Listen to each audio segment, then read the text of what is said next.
to Calculus 1 lesson about limits. So now we're in 2.3. We're going to compute limits using algebraic methods. So we are going to have three ways to compute limits. Graphical way, which we can use most of the time when we have simple graphs and we use our eyes to look at them and we figure out what the limit is. Example for that would be, let's say, what is the limit as x goes to infinity of e to the minus x? So now you know how e to the minus x looks like, right? And you just look at this and you say, well, it's equal to 0 because you looked at the graph. So that would be the preferred way of dealing with limits. But you saw the previous lecture and you saw how the limit looked like, how the function looked like in the previous lecture, right? It was this one. So now what's the graph of that one off of top of your head if you don't have the calculator? So it tends to be hard, right?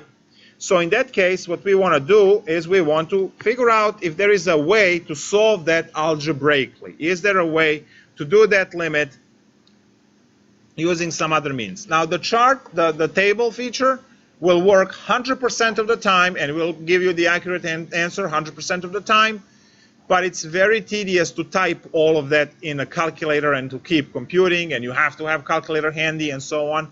So we don't do it because it's annoying. That's why. It takes too long. So we learn all the other ways. So we would prefer if we could just look at the graph and be done. But that, again, do we have the graphing utility to do it if it's way too complicated to graph it? So let's see what are the algebraic means of computing the limit. So putting the graphs and charts aside, we have the notion of the limit of f of x as x goes to some value a could be either finite number, could be one of the infinities, could be does not exist. So these are the options that we get as we are looking for the limit. We also remember from last time that limit from the left, limit from the right need to agree and all that, but that's all for chart and for graphs. We would like to use algebra and see if we can do it. So now, this is where you need to be cautious. If you go back again to the previous lecture and you observe the function we had, you saw that there was a 0 in denominator. That does not automatically mean does not exist, because there you go. You're looking at the example where denominator was 0, you were dividing by 0, yet limit was 3. So we have to be very careful about that. You either look at the graph or you go about computing it in some other way. So the first technique, I'm just going to call it plug-in. Now, we know, and I stressed this a lot earlier today, that limits do not compute at the value that you are approaching. However, for the purposes of calculation, you can plug that number in, and if you get the answer, you're done. If you get 0 over 0 or anything weird, then you will have to figure out either graph or some algebraic manipulation to solve the problem. So let's say that you have the good old limit x plus 5, so from earlier in the class was x going to 3. We saw that the proper way to do this is to pick values less than 3, values more than 3, and compute. So that was the proper way to do it, because you are not supposed to compute at 3. Limits don't do that. However, we can use plug-in 3 as a method of solving limits because it works. So when nothing weird is happening, you can just say 3 plus 5 equals to 8 and you are done. This would go also for the limit, let's say, sine x as x goes to, I don't know, pi over 4, let's say. Well, sine of pi over 4 is root 2 over 2, and you are done. Nothing special, nothing weird. So if you get any of these functions that are easily computable, like let's say e to the x, as x goes to ln 4 is going to be e to the ln 4, which is just 4 because e and ln are inverses of each other. So all of these guys are very basic limits, and as you can see, we can compute them quickly. But then you run into an example that says limit sine x over x as x goes to 0. Now that's an issue, because you are going to get 0 over 0, and at that point you can't make a conclusion. Now your common sense is kind of, yeah, dividing by 0, this should not, it should not exist. It should be does not exist. But the limit of this is actually 1. So this is why we have to be very careful, very careful. If you don't believe me that limit is 1, we are going to actually work on this limit later on in the course, not today. But as you are solving the homework exercises, as you are learning, I am suggesting you use Wolfram Alpha Mathematica to check your answers, because if you are using Wolfram Alpha, you can talk to it. So look, just say limit of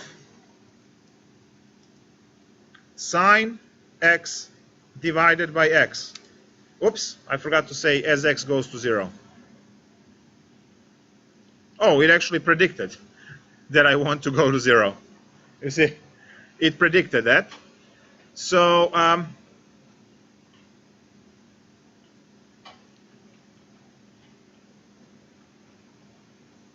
oh,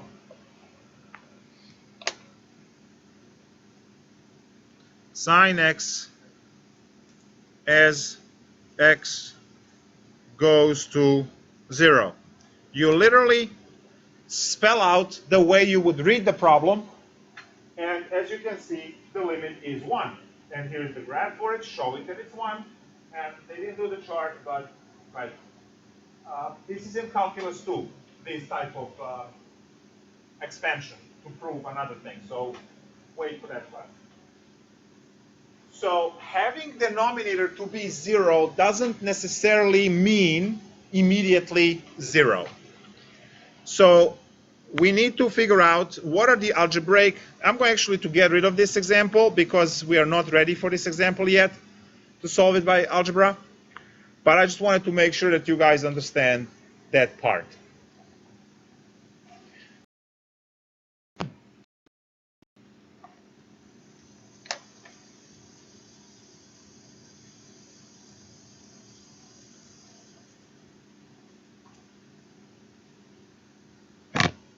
I turned the tablet off Okay. I hope, let me just check if the stream is good. Yep, stream is good. All right, let's go. So first we're going to list limit laws.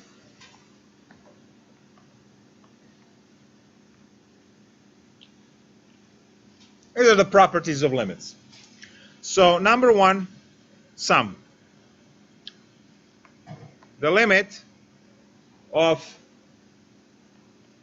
f of x plus g of x as x goes to a is equal to limit of f of x plus the limit of g of x, which means that you can compute them separately. All of these are x goes to a, and I'm going to start being lazy and just drop them. For the difference, we will have a minus and we'll have the minus. For the product, we will have the times and we will have the times. And for the quotient, we'll have division and we'll have division. So it's the same formula over and over and over again. And these are your formulas 2, 3, and 4. Which means that if you have multiplication under the limit or division under the limit, you can do those limits separately and then divide the numbers you get. There is also the constant multiple.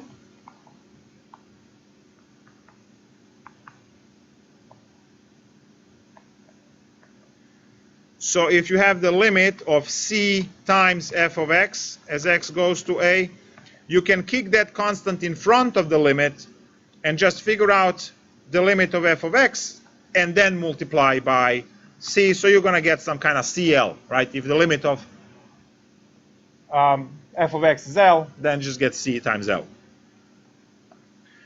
We have the power rule. And the power rule is interesting because you can also take it outside. So if you have f of x raised to some kind of n, you can find the limit of f of x first and then raise everything to the n. So you will just get L to the n on the other end. And they also say fractional power.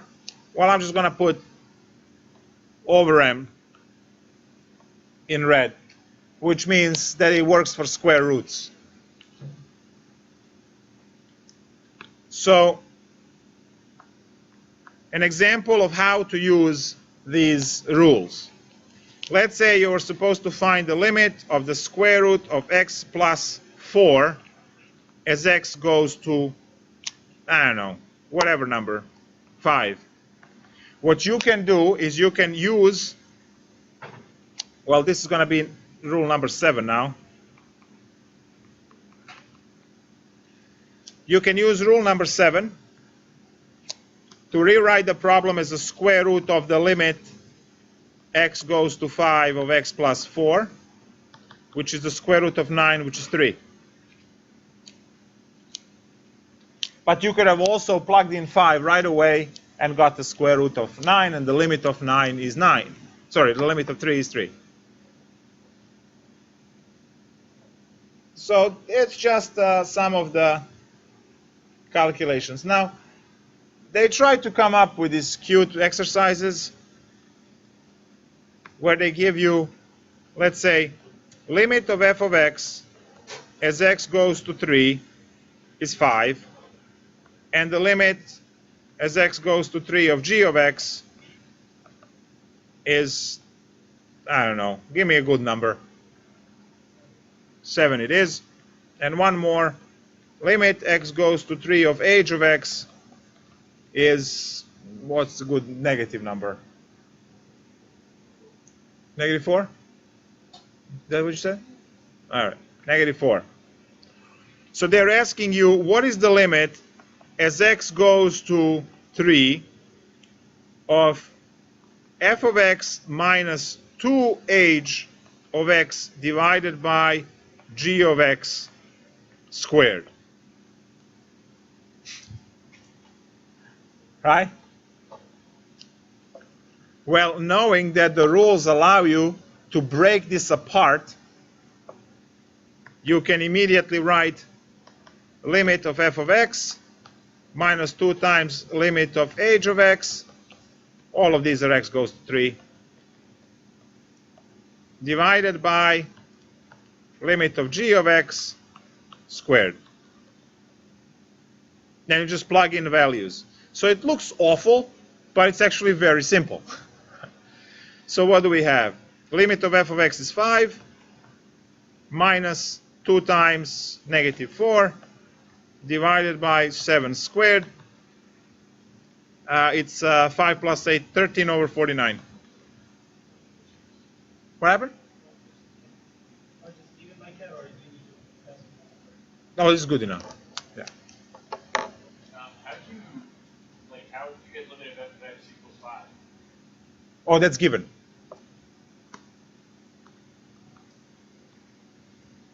Okay, Yeah. Sounds good? All right. So all of these, so we talked about that. One-sided limits are computed the same way. And now we're getting into techniques. So here it is. It says limit of x squared minus 6x plus 8 divided by x squared minus 4 as x goes to 2. The immediate response when you see a limit should be, let's just plug it in and see what happens, right? Well, in this case, you get 4 minus 12 plus 8, that's 0. And then 2 squared is 4 minus 4 is 0. We get 0 over 0. Which means that we don't know whether this limit exists or doesn't exist. We have 0 over 0 situation. So as I said, later on in this class, we are going to figure out how to deal with it. But for now, we don't know. So what we are going to do is we are going to try and use algebra on this. Now, since you have polynomials there, what is the only thing that you can possibly do? Factor, right? And hope that something will cancel. So let's do that. Limit x goes to 2. Now, factoring the numerator, what are the two numbers that multiply into 8 and add to negative 6? X minus 4 and x minus 2. Very good. And how about the denominator? X plus 2, x minus 2. Very good. So x minus 2 cancels. Nice. Now we try to apply the calculation again, and look what we get. We get negative half, right? You get negative 2 divided by 4, which is negative half.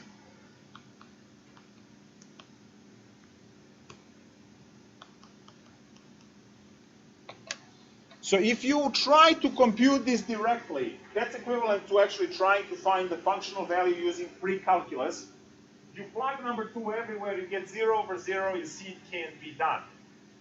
The immediate response is, well, is there any kind of, I don't know, witchcraft or something that I can perform here so I change this into something that I can probably use?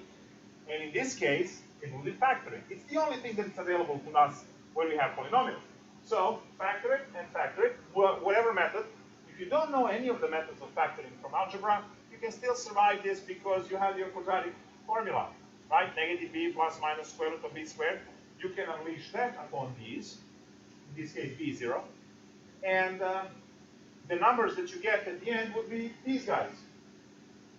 So you can use that.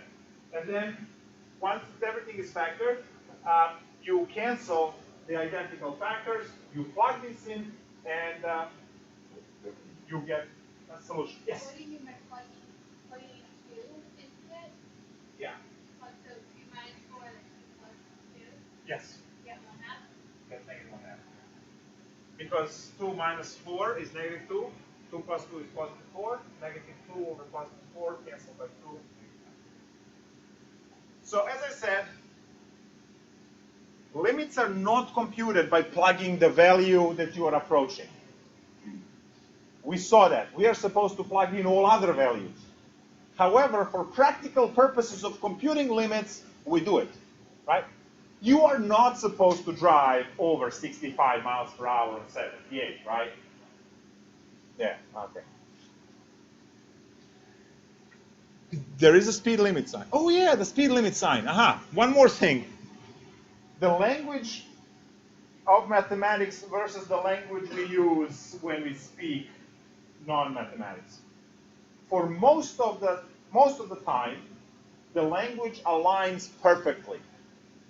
Most of the time. And you will be able to look at mathematical concepts and connect it to English and say, oh yeah, well, fine, I understand it. Limit is the one that is dangerous because when we use it in regular speaking English, spoken English, we imply to maximum and minimum values, right? You are pushing yourself to the limit. This is the most I can get out of myself because I'm pushing myself to the limit. Limits have nothing to do with min and max values of the function. Limit is just simply computing y value around this value here. So limit is any value of the function. So that disconnect is there between English. They're very rare, these kind of disconnects. And one of them is unfortunately limit. So Again, limit has nothing to do with minimum or a maximum value of a function. We are going to have the whole discussion about this in chapter 4, but it's now just go. So if you tell me that you are pushing yourself to the limit in this class, that means just nothing, because I interpret it through math, right? Because certain limits are 0, which means 0 effort, right? It is not a maximum value. Fair? Next example. Limit x goes to 1 of square root of x minus 1 over x minus 1. If we plug in 1, because we said even though we're not supposed to do it, we still are going to do it. Plug in 1, we get square root of 1 is 1, 1 minus 1 is 0, and we get 0 over 0. That means that we have to use a different method. What do you think would be appropriate response for this one? Sort of the same thing as the last one, except the denominator would be factored into root x plus 1 over x. Nice.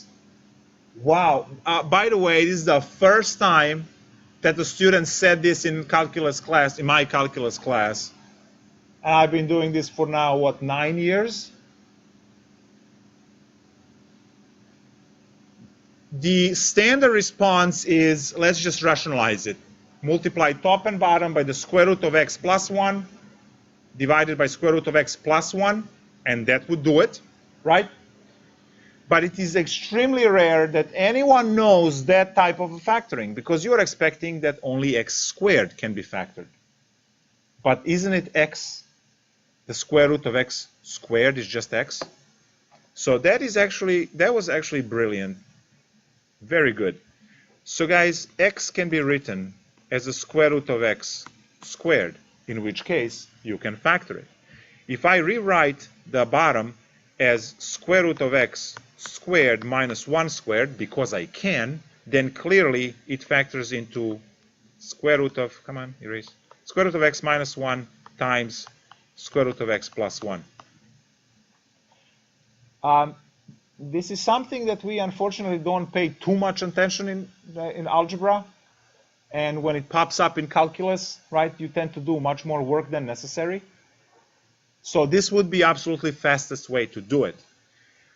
So let's use this method, and then I'm going to go and do the other one, which is the more general way of doing these things. So I have square root of x minus 1 times the square root of x plus 1.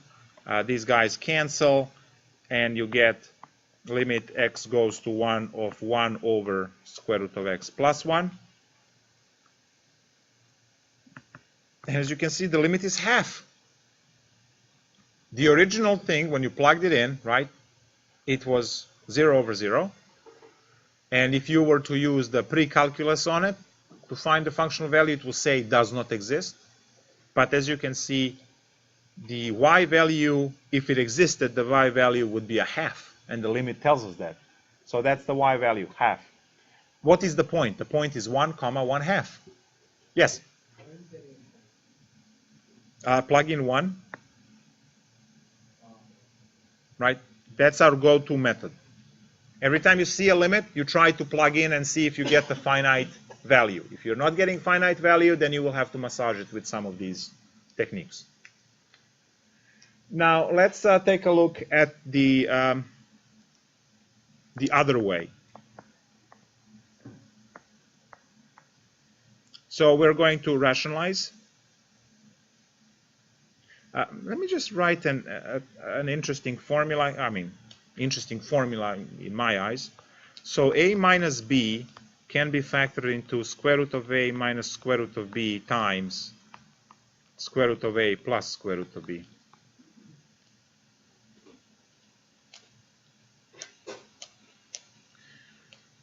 So they don't have to be squares. They don't have to be squared at all. It can be anything there. You can still do it. All right, so what's the other way of solving the same problem? Since you see the square root, then the rationalizing should be available technique. So for rationalizing, we are using the conjugate, which means the same thing with the opposite sign. And then you FOIL it. This is square root of x squared, which is just x. And then you have plus root x, minus root x, and then minus 1. And downstairs, I'm not even going to multiply it. I'm just going to leave it. X minus 1 times root x plus 1. So on top, as you can see, the square roots cancel, and you are left with x minus 1, which will cancel with denominator.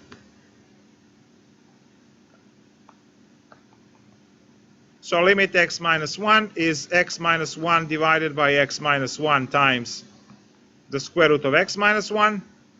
So these guys cancel. And now when you plug in 1, you get 1/2. So as I said, when you see a square root, this is the more kind of streamlined way to do it. You immediately go and then you solve it.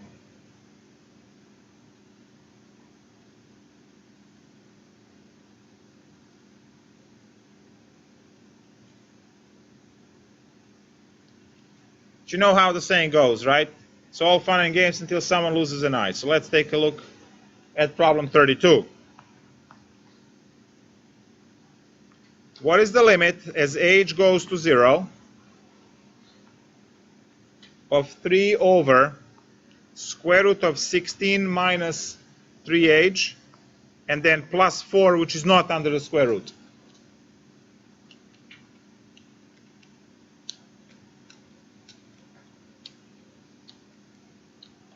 So in this case, you must rationalize.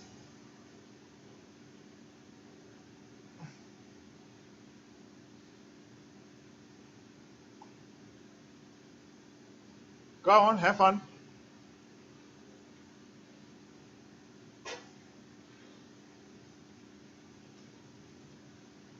What is the conjugate you have to multiply by?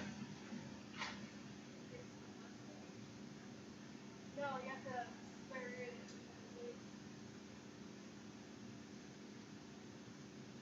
Can you just take the square root of 16 and turn it into 4 minus the square root of 3? No. That'd be a lot easier than. What's another radical minus 4? Minus 4. Radical minus 4. So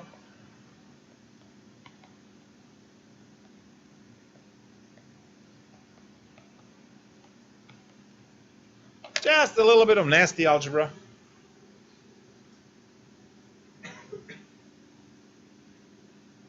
Let's see how it goes.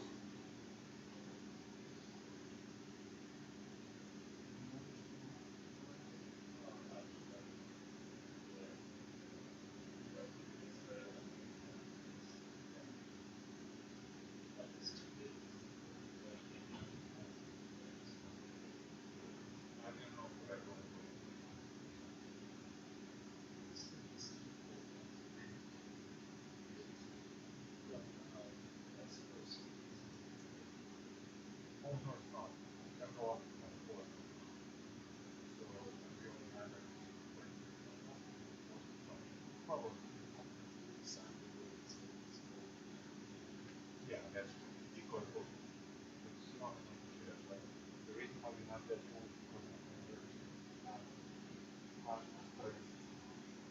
35 so now you can bring in the chair that you like it's not computer, so that's why we have that.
Okay. Are we ready to do this?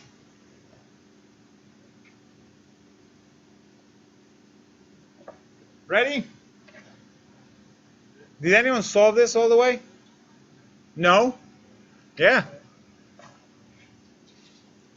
No? All right, so the first step you do is you erase the conjugates because you don't need them. When you plug 0 into this problem, it's just perfectly fine to solve this. It's 3 divided by 8, and the solution is 3/8, and you're done. Welcome to Calc 1. I know. Life is very difficult and most of the time evil, just pure evil. So why does sometimes we actually have to like go through and do this next and like why here do we need to do that? Thank you. All right. So here we have the good question that is actually very important for your performance on the exams, final exam, and so on. So what is the difference between the two problems that we are facing here? Technically no difference, right? If you look at them, they both have a square root. So they should be able to be solved by the same method, right? With one of them, you can do the plugging in. So Yes. those, it's bad, but the other one is just perfectly fine. So if you are able to plug in a value and get the non-zero answer immediately, right, non-zero in denominator, then that's it. That's how you do the problem. The one on the bottom looks so intimidating, right? And then it should entail that a lot of algebra is going to happen here. But you saw that as soon as you do the rationalizing, rationalizing actually gives you 0 in denominator, and then you can solve it. But if you immediately plug in 0, 3 times 0 is 0, 16 minus 0 is 16, square root of 16 is 4, 4 plus 4 is 8, 3/8, and we're done by plugging in. No need for any kind of algebraic manipulations. Where in the top one, when you plug in 1, you get 0 over 0, which means that one has to be massaged by whatever methods, right? Whether it's factoring, whether it's rationalizing, and technically the bag of these tricks is finite. You are only going to either factor or rationalize or cancel something. There is nothing else as a choice there. So if you are able to plug in the number immediately and get the finite answer, you are done without any further calculations. In the upper problem, you get 0 over 0. That means that you actually have to do something, whether it's canceling, whether it's factoring, whether it's rationalizing. Green? So now how many of you hate me now? Okay, we have one person hates me this much, the other one's like half away, and you put your hand down very quickly because you had an unrelated question to this, which is awesome. So it's like, well, there's a points plus for him, right? Because that hand went down so quickly. It's unbelievable. All right, good. It's easy to spot because you're yellow. Even if I'm not looking at you, I see you because you're not gonna do the yellow shirt anymore, right? It's like all I see, like when I look this way, all I see are like 2 reds and a yellow. The rest is just like, I have to look at you to see you. Yes? I was gonna say, in those two, also, the other ones, they have holes in the graph. Like, there might be a hole in this one, I'm not really sure. But the other ones, you know, there's holes because the x over 1 minus 1. Yeah. And the top as well. The 32 actually cannot have a hole because it's plus 4. If it was minus 4, then yes. You see, because the square root always gives us the positive value, and then when you add 4, you can never make it a 0. Hole occurs when denominator is 0. So at the problem 32, there is no way to make denominator 0, which means it cannot have a hole, while the one on top, it does have a hole at 1. So good. Yep. Good observation. Good observation.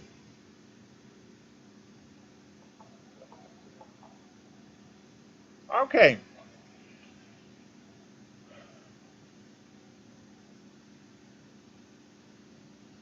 Well, that was a short and sweet example, right? Let's take a look at another one. This one is 34, and we're going to find some of the one-sided limits.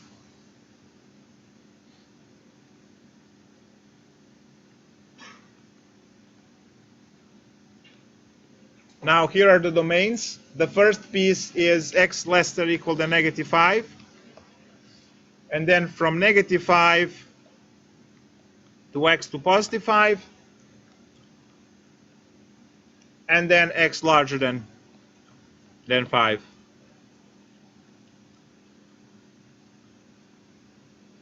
Challenge number 1, graph this.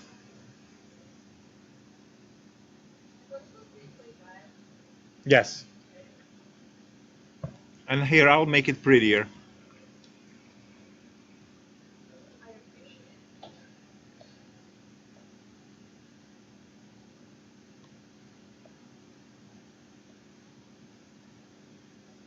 You can do that with 25.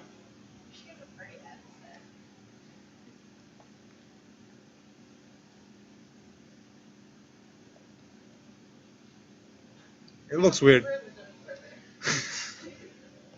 Here's your broom. Looks like a pitch. It's gone. You will draw that stuff on the test if you don't know how to do problem number 3. All right, let's go. So let's draw the graph first, and then we'll take a look at the limits. I will have 3 limits to ask about this. There will be some one-sided limits and so on. So let's take a look. On software like Wolfram Alpha, is it possible to plug in piecewise functions, or do they not factor in? Like, what would be the input for that? Like, you just put it like 0, comma, like parentheses, or? Yeah. You have to put in the domains separated by commas. It's possible. You just play with it a little bit. And, do that on a cell phone? Persistence. Just do 2 pieces. Don't have to type all 3. I don't want to get it.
Yeah, sorry, trying to make it sort of an order.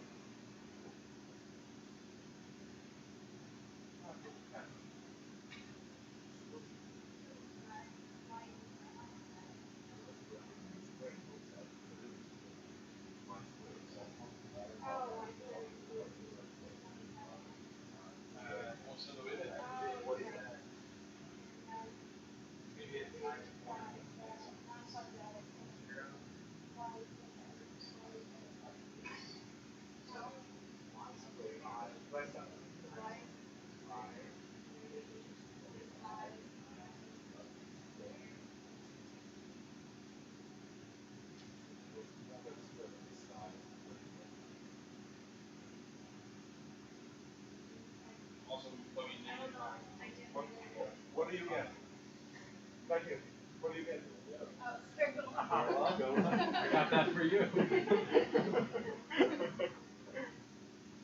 Okay, so I see some of you are getting this already figured out, which is great. I'm going to start from the middle piece, which is a half a circle, upper half of a circle, going from -5 to +5.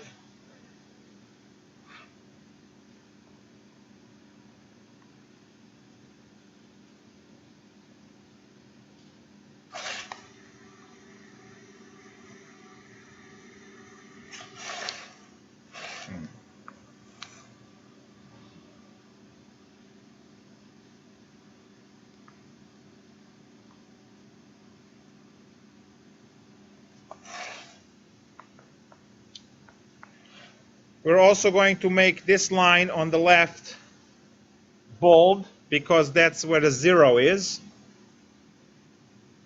And then it goes into the half a circle like this. And then the part of the 3x will start at 15.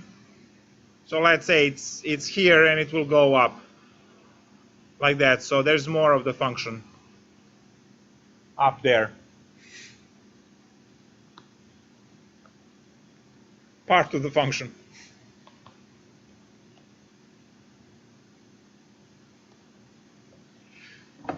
So now they would like to know what is the limit as x goes to -5 from the left. -5 from the left.